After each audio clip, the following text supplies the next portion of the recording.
اعوذ باللہ من الشیطان الرجیم بسم اللہ الرحمن الرحیم سورۃ ہود بسم اللہ الرحمن الرحیم۔ یہ اب جوڑا ہے، اس جوڑے کا دوسرا فرد سورہ ہود۔ یہاں آپ دیکھیں گے کہ برعکس ترتیب ہو جائے گی، 10 رکوعوں میں سے 6 سے زائد انباء الرسل پر مشتمل ہے، اور جس میں سب سے تفصیلی ذکر جو ہے یہ حضرت نوح علیہ السلام کا ہے، اور آخر میں بہت ہی مختصر سا تذکرہ جو ہے حضرت موسیٰ کا ہے۔ باقی جیسے سورہ اعراف میں ایک ایک رکوع ایک ایک رسول کے لیے، وہی ترتیب آپ یہاں دیکھیں گے۔ بسم اللہ الرحمن الرحیم۔ الف لام را کتاب احکمت آیاتہ ثم فصلت من لدن حکیم خبیر۔ الف لام را، یہ وہ کتاب ہے جس کی آیات پختہ کی گئی ہیں، مضبوط کی گئی ہیں، پھر ان کی تفصیل کی گئی ہے، انہیں کھولا گیا ہے اس ہستی کی طرف سے جو حکیم اور خبیر ہے، جو کمال حکمت والا اور باخبر ہے۔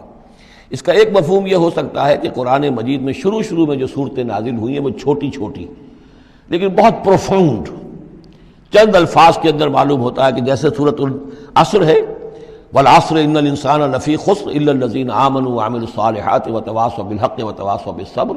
اب اس میں کل ہدایت موجود ہے، اور امام شافعی کے وہ اقوال جو ہیں میں نے اپنے کتابچے میں راہ نجات سورۃ العصر کی روشنی میں وہ سارے درج کیے ہیں کہ لو لم ينزل من القرآن سواها لکفت الناس، اگر صرف یہ سورۃ العصر نازل ہوتی، قرآن میں سے کچھ نہ نازل ہوتا تو بھی ہدایت کے لیے کافی تھی۔ اور لو تدبر الناس هذه السورۃ لوسعتهم، اگر لوگ صرف اس سورت پر تدبر کریں، غور کریں، تو یہ ان کی ہدایت کے لیے کافی ہو جائے گی۔ تو ابتدائی صورتیں اور آیتیں بڑی محکم، لیکن اس کے بعد تفصیل انہی کی بیان ہوئی ہے۔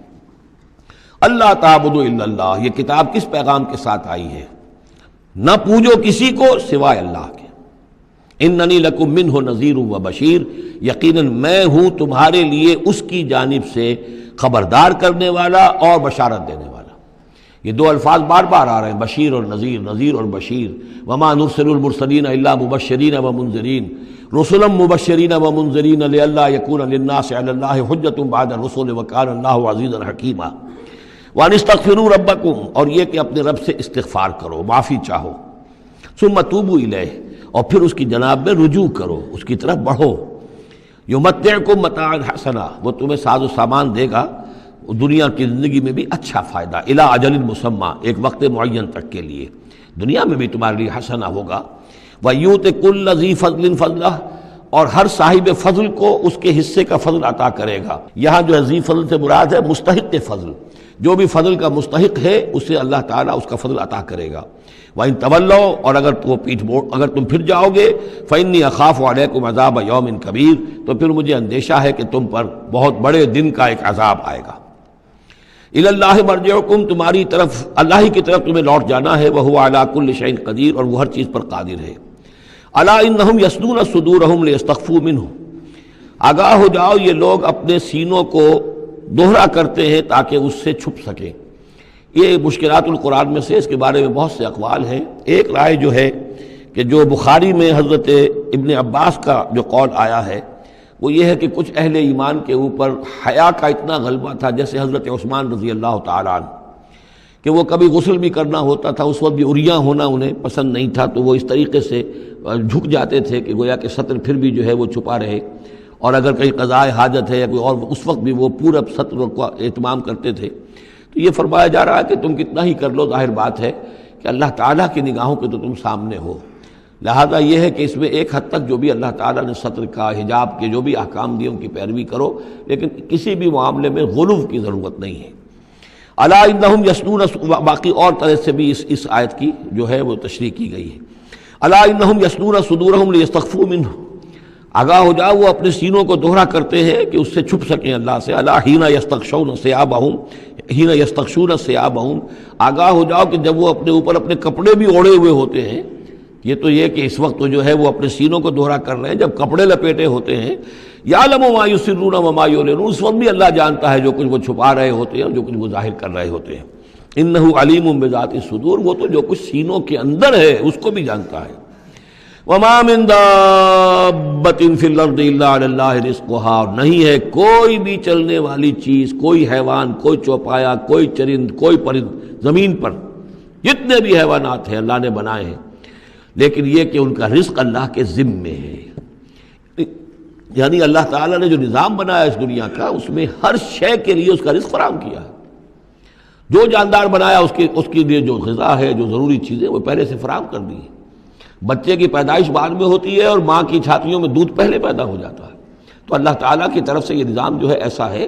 یہ دوسری بات ہے کہ لوگوں نے تقسیم دولت کا نظام غلط کر دیا تو کچھ لوگ بھوکے رہ گئے، کچھ ننگے ہو گئے، کچھ نے دولت سمیٹ کر جو ہے اپنے کھتے بھر لیے، انبار لگا لیے. یہ انسانوں کا معاملہ ہے، یہ انہوں نے غلط کام کیا ہے. ورنہ اللہ تعالیٰ نے تو تمام جو بھی جتنی بھی مخلوقات ہیں ان کے لیے کافی اور وافی رزق جو ہے وہ پیدا کیا ہے. وَمَا مِن دَابَّةٍ فِي الْأَرْضِ إِلَّا عَلَى اللَّهِ رِزْقُهَا وَيَعْلَمُ مُسْتَقَرَّهَا وَمُسْتَوْدَعَهَا، اور وہ جانتا ہے اس کے مستقل قیام کی جگہ کو بھی اور جہاں وہ عارضی طور پر سونپا جاتا ہے. یہ مستقر اور مستودع پر گفتگو ہو چکی ہے تفصیل کے ساتھ. 3 اقوال اس کے بارے میں بیان کر چکا ہوں سورہ انعام کے ضمن میں. کل فی کتاب مبین، اور یہ سب کچھ ایک کھلی روشن کتاب کے اندر موجود ہے، وہی کتاب جو علم الہی کی کتاب ہے. وَهُوَ الَّذِي خَلَقَ السَّمَاوَاتِ وَالْأَرْضَ فِي سِتَّةِ أَيَّامٍ، اور وہی ہے کہ جس نے پیدا کیا آسمانوں اور زمین کو 6 دنوں میں. وَكَانَ عَرْشُهُ عَلَى الْمَاءِ، اور اس کا تخت تھا پانی پر. لِيَبْلُوَكُمْ أَيُّكُمْ أَحْسَنُ عَمَلًا، تاکہ تمہیں آزمائے کہ کون ہے تم میں سے اچھے عمل کرنے والا. یعنی یہ تخلیق جو ہے اور انسانی زندگی کا جو یہ حصہ جو اس دنیا میں گزرتا ہے، اس کا جو اصل مقصد ہے وہ ہے امتحان. قلزم ہستی سے تو ابھرا ہے مانند حباب، اس زیاں خانے میں تیرا امتحان ہے زندگی. باقی یہ کہ کان عرشہ علی الماء، اس کا تخت پانی پر تھا. اس کے معنی کیا ہیں؟ میرے نزدیک اب بھی یہ آیات متشابہات میں سے ہے، لیکن ایک انداز ایسا ہے کہ جس سے محسوس ہوتا ہے کہ شاید وہ اس کی طرف اشارہ کیا جا رہا ہو کہ یہ دنیا جب بنی ہے، یہ زمین جب ٹھنڈی ہونے لگی ہے تو ٹھنڈی ہو کر اس کے بخارات نکلے ہیں، اور وہ اس کے گرد جو فضا بنی ہے، ایٹماسفیئر، اس کے اندر یہ گیسز گئی ہیں. ان گیسز کے اندر جو ہے ہائیڈروجن اور آکسیجن کے ذریعے سے پھر پانی پیدا ہوا ہے، اور طویل عرصے تک بارشیں ہوتی رہیں، طویل عرصے تک، لاکھوں سال یہ کہتے ہیں کہ بارش ہوئی ہے. اور چونکہ جب زمین سکڑی ہے تو کہیں سے وہ اونچی ہو گئی، کہیں سے نیچی ہو گئی. سکڑتی ہے کوئی شے تو اس کے اندر نشیب و فراز پیدا ہو جاتے ہیں. تو بارش جب برسی ہے تو پھر یہ کہ سمندر وجود میں آئے ہیں. ابھی کوئی اور مخلوقات نہیں تھی، صرف یہ کہ اس زمین کے اوپر یا یہ کہ وہ پہاڑ تھے اور یا پانی تھا، بلکہ یہ کہ اکثر و بیشتر پانی ہی پانی تھا. پھر یہ کہ پانی اور جہاں پر مٹی پیدا ہوئی اور دلدلی علاقے بنے، اور دلدلی علاقوں کے اندر پھر وہ کچھ حیات جو ہے اس کی شکلیں پیدا ہوئی، چاہے وہ نباتاتی حیات تھی اور چاہے وہ حیواناتی حیات تھی. تو وہ جو ایک دور ہے جب کہ ابھی مخلوقات، اس زمینی مخلوقات کے اندر ابھی کوئی شے نہیں آئی تھی، کوئی حیوانات نہیں، کوئی سمندر کے کوئی جانور نہیں، کوئی زمین کے اوپر خشکی کے جانور نہیں. تو اس وقت جو ہے گویا کہ اللہ تعالیٰ کا جو تخت حکومت ہے اس زمین کی حد تک وہ پانی کے اوپر تھا. واللہ اعلم. وَلَئِن قُلْتَ، اور اگر آپ کہیں گے اِنَّكُمْ مَبْعُوثُونَ کہ تمہیں اٹھا لیا جائے گا من بعد الموت، موت کے بعد، لَيَقُولَنَّ تو کہیں گے وہ لوگ الذین کفروا جنہوں نے کفر کیا، ان ھذا الا سحر مبین، نہیں یہ تو کھلا جادو ہے.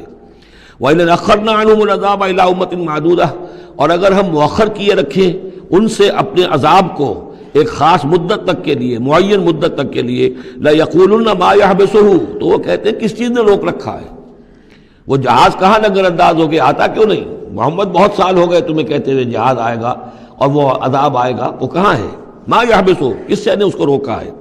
الا یوم یاتیہم لیس مصروفا عنہم، آگاہ ہو جاؤ جس دن وہ ان پر آئے گا پھر وہ ان کی طرف سے پھیرا نہیں جا سکے گا.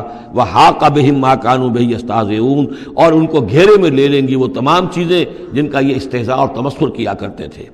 وَلَئِنْ أَذَقْنَا الْإِنسَانَ مِنَّا رَحْمَةً، اور اگر ہم مزہ چکھاتے ہیں انسان کو اپنی طرف سے رحمت کا، کوئی خوشی آئی ہے، کوئی دولت ملی ہے، کوئی اور مسرت کی بات ہوئی ہے، ثُمَّ نَزَعْنَا مِنْهُ، پھر جب ہم اس سے وہ چھین لیتے ہیں، لے لیتے ہیں، سلب کر لیتے ہیں، إِنَّهُ لَيَئُوسٌ كَفُورٌ تو وہ ہو جاتا بالکل مایوس، نہایت ناشکرہ، بھول جاتا ہے کبھی اللہ کی نعمت بھی تھی، کبھی اللہ کی نگاہ کرم بھی مجھ پر تھی. ٹھیک ہے آج مجھ پر سختی آ گئی ہے تو سختی نرمی آتی رہتی ہے، اللہ تعالیٰ کی طرف سے ہے. اگر نرمی بھی تھی تو اللہ کی طرف سے، اور سختی بھی آئی ہے تو اللہ کی طرف سے. اس پر شکر چاہیے تھا، اس پر صبر چاہیے، لیکن نہیں.